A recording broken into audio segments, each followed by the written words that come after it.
Okay, now back to the rear microphone. Yeah, Dr. Paul, my question's for you. I do want to preface this by saying I did vote for you in 2008.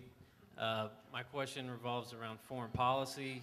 You recently gave an interview where you said that one of the reasons the terrorists are attacking us is because of reasons basically that were given by Osama bin Laden, that we have our troops overseas and things of that nature.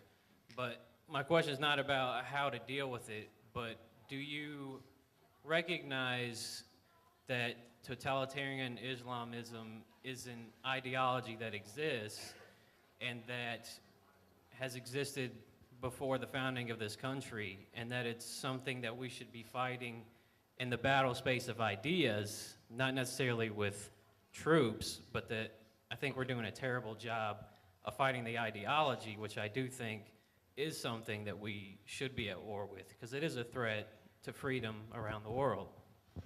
Are you making the assumption that Islam is a radical enemy of ours? Is that essentially what he's saying? Well, No, at the very least, not Islam as a religion, but as a political ideology separate from the religion. Well, I think they've been radicalized, but usually they have an incentive to be radicalized. Osama bin Laden wanted us over there. this is the second time Obama sent them over there, our men over there. No, he said send them over here because it will give a greater incentive for him to raise the radicals and the suicide terrorists if occupation is the greatest incentive. And he advocated that. But if you see it from the eyes of the Muslims, I mean, they have had many years, 1,000 years of history of dealing with Westerners coming in for religious reasons, you know, the Christian crusades. And there was a big stink when when we went over there to attack, he said, this is a crusade. And that has a lot of meaning. So there's this religious fanaticism on both sides. I think I deal with the flaw in our foreign policy and talk about more tolerance. I think that's what we need in a free society. You tolerate other religions, and as long as they're not confrontational and violent, there's no problems. But the violence comes when we're over there 7,000 miles from home dropping bombs on these people and occupying those territories, and this is why we have so much of that violence come out. We want to get as many questions in as possible, so yes, sir. Yeah, hi guys. My name is Pericles. I'm from the Student Liberty Front in Philadelphia. My question is for both of you, I guess, your opinions and thoughts on Lysander Spooner's criticisms of social contract theory and the Constitution as well. The question asks us to comment on Lysander Spooner's criticism of the social contract theory. How many angels can dance on the head of a pin?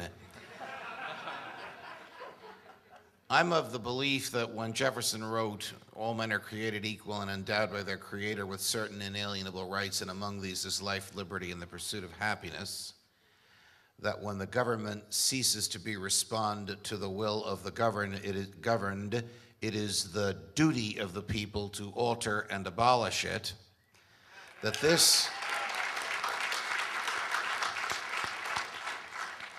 wedded us to the principle of the natural law, that our rights come from our humanity. We were created by God in his image and likeness. As he is perfectly free, we are perfectly free.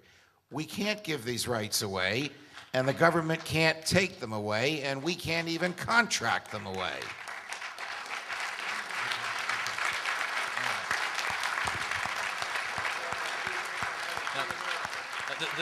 The Spooner argument is suggesting that because we did not give our individual consent to the Constitution, how could it bind us? Like, what's the logical process by which it would bind us? No other contract is sort of assumed to exist, right? You always have to have an explicit consent, and it's a tricky argument to answer. I'm not sure it can be answered, actually. Yes, the gentleman in the back. Hi, my question is about education. I think it'd be great to see elementary school kids learning about our forefathers and the values that would bring prosperity and freedom, which will help them be successful when they get older. I'd don't think our education system's currently teaching that sort of stuff. And my question is, what strategic approach do you think that this movement can bring to penetrate the education system as it is? And where is this movement going to be able to do that well, and where might there be some setbacks? I think I heard the question is, what could we do to penetrate the educational system with some of our views? Yeah. Well, I don't have a whole lot of hope for the current system that we have. That's why I talked about competition, you know, and make sure that people have the option to get out of the system and have homeschooling and private schooling. But but you know, public school, I went through the public school system, and back then, though, the assumption was that the, quote, owner of the school was the school board. And the school board made the rules and regulations, and schools weren't quite as bad, but today it's the federal courts and the federal government, the Congress, the state government, and the whole mess. So I don't have high hopes for that. So I don't think there's any. Sometimes there's laws passed or proposed on a Hill where you coerce certain subjects for those schools, and I don't favor that, because if you can coerce our good views on them, they can coerce their bad views on there, and that's where we are today. So you want less government, and I think things would improve themselves. Yes, sir. I'd like to preface my question by saying I have infinite appreciation for you three champions of liberty, and that I am in fact an optimist. But please comment, I mean, what's going to happen when the coercive power of the state begins to attack individual and free thinkers and appreciators of liberty, you know, to go for their status ends? What's going to happen when we have the MIAC report and Homeland Security calling us all terrorists? Okay. Gentlemen. Well, it's hard to predict what will happen, and people ask me, what should we do and when should we do it? I said, well, you're going to make up your own mind when you do it. I know in my own mind, I didn't like what was happening 30-some years ago, and instead of me, you know, taking on the government in a physical way or in a confrontational way, I decided, I'd say, well, I'll at least participate in, if a person like I can get elected, maybe I should, you know, work within the system. But I also think there is an end point, and the only end point that I keep thinking about is when we'll have to individually make our decision is when they come knocking on our door and say, we want your guns and we want your gold and you're going to obey us, and then I think there's going to be a lot of violence. But I'm working on the assumption that we should do everything conceivable to avoid the violence.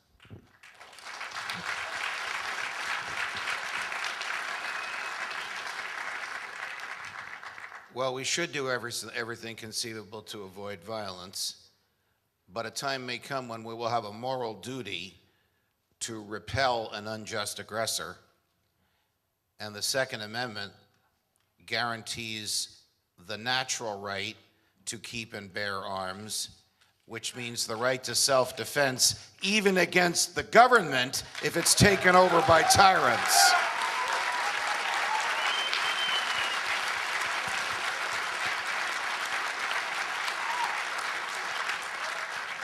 Okay, yes, sir, in the back. Yeah, howdy. My name's Angel. I'm a business consultant for the government, and we're making so much money off the government.